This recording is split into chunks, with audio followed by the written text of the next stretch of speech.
I was at work multitasking. You know how that goes. I had my eye on the computer screen while I was providing customer service to someone while I was trying to put together a packet of consents for a kid coming in the next day. At some point, I needed my stapler, so I went like this. And I couldn't find my stapler. So I said, pardon me for just a minute. And I looked over, and there, right next to my hand, that I've been moving around like this, right there, scorpion. I said, I'm going to have to call you back, put down the phone, and scream. Dan Toastmaster, fellow Toastmasters, most welcome guests.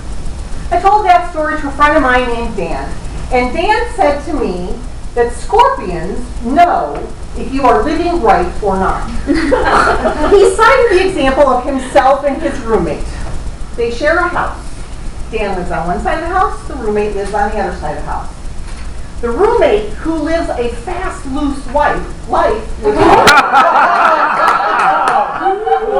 blind women and songs, his side of the house is infested with scorpions and he's constantly being stung. But Dan, who is clean and sober, never sees a scorpion on his side of the house. Therefore, if you live right, the scorpions will not come after you. So this little incident with the scorpion scared me, and I thought I had better straighten up. That was the last scorpion I saw for several years. Flash forward to February of this year. I got home from work. I had about 20 minutes to grab something to eat before heading out for Maverick Toastmasters. Please don't judge me. I made some nachos. I sat down in front of the television set and I began to crunch. About 3 chips in, I felt a little something, scratchy, down here. And I thought, I must have dropped a crumb. So I reached in there and kind of felt around, thinking I was going to pull it out, but no, I couldn't find a crumb. So I thought, I'm imagining things. Crunch a few more chips, and there it is again. So now I'm thinking to myself, it's just about that time of the month where I do my self-exam. So let's just combine that with finding this crumb. So now I have both hands in here, and I'm doing my self-exam while searching for the crumb. No crumb. And I think, well, I can at least check the self-exam off the list. Done for the month. Start crunching the nachos again. And there it is. And it's scratchy. And I'm thinking, this is no ordinary crumb. This crumb is really sneaky. So now I'm thinking, I'm just a few months away from the clinical breast exam that my oncologist will do. I've had a number of those. I know how they're done. They involve a great deal of pain. But I'm going to do it. So again, both hands in there, and I am really looking now. And I am not finding any crumb, but I'm also not finding any lumps, so everything's good. At this point, I think I am just going to have to disrobe to get rid of this crumb, because clearly I am not finding it this way.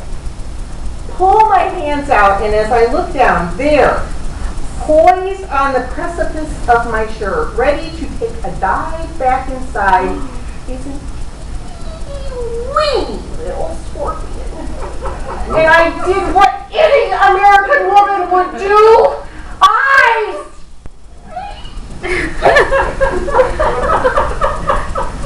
And in that moment, when I was screaming, I made the decision to sacrifice my left hand. I grabbed that thing and threw it across the room. And in the moments between this and that, it stung me, I think, about 12 times. Maybe 50, possibly 100. I don't know. Its little tail was going, whoa!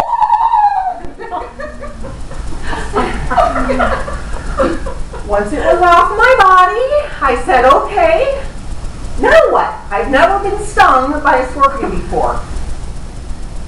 Got on the internet, got the poison control number, called them up, And because T-Mobile does not appropriately route their calls, I got poison control in California, where they have completely different scorpions than we have here.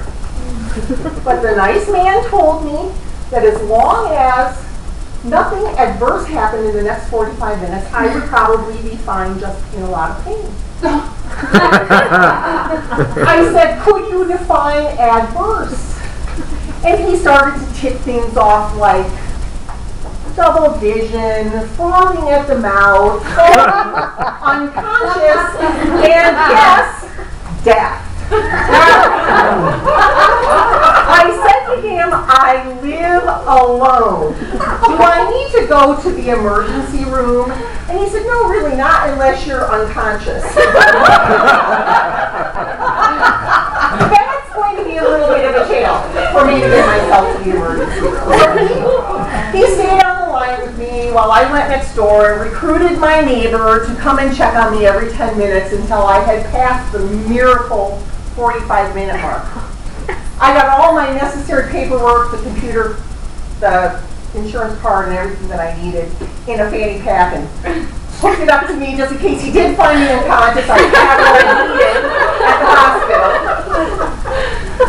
I'm happy to tell you that I did not die, clearly. I'm still here. I only had that wonderful side effect of excruciating pain for about 8 hours, after which I then slept for 24 hours.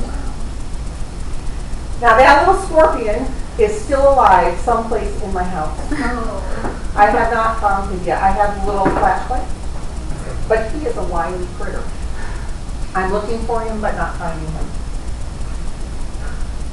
A person has to wonder, what am I doing wrong? Clearly I'm not living right. That's what Dan would tell me. What is wrong with my life at this point? But recently, they moved my office at work. I found 3 dead scorpions in my boxes, which tells me that maybe they're the ones that aren't living right. Yeah.